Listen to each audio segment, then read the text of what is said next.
In a year when the Canada-U.S.-Mexico trade deal, or CUSMA, is up for review amid a bitter trade war, there remains a cloud of uncertainty on what will happen next. He says different things at different times. Now on CTV's Question Period, Canada's outgoing ambassador to the U.S. unsure on whether U.S. President Donald Trump will even keep CUSMA or scrap it altogether. I think that the president has a strong view around the U.S.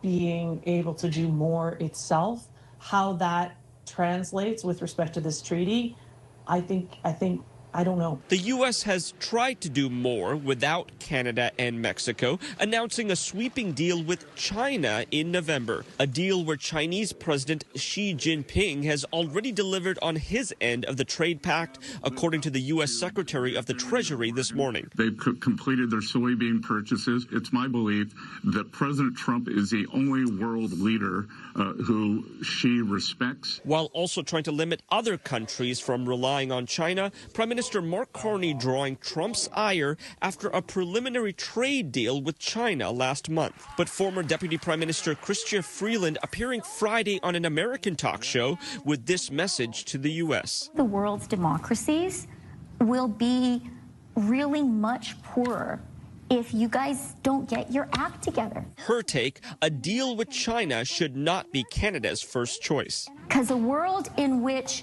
we need to start relying on China, this is not a world where human rights matter. This is not a world where democracy matters. But it might end up being one of Canada's more reliable options, with growing calls to reduce dependency on the U.S. as CUSMA enters the most consequential phase of its existence since it was signed. Kamal Karamali. Once again, mainstream media is creating fear for the Liberals, pushing the idea a future trade deal could be shredded by Donald Trump.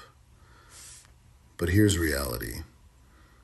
Roughly 70 to 80% of trade between Canada and the U.S. is deeply integrated. Both countries rely on it. That's economics.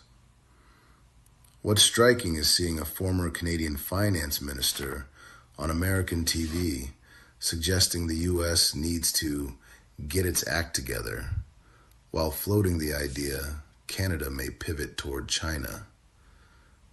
Let's be serious. The idea China could replace 70% of U.S.-Canada trade isn't strategy, it's theater. It's a cat and mouse game the Liberals seem willing to play. And Canadians shouldn't buy into that, because slogans are not hard economic facts. Numbers are. This is our opinion. What's yours? Like, subscribe, or comment below.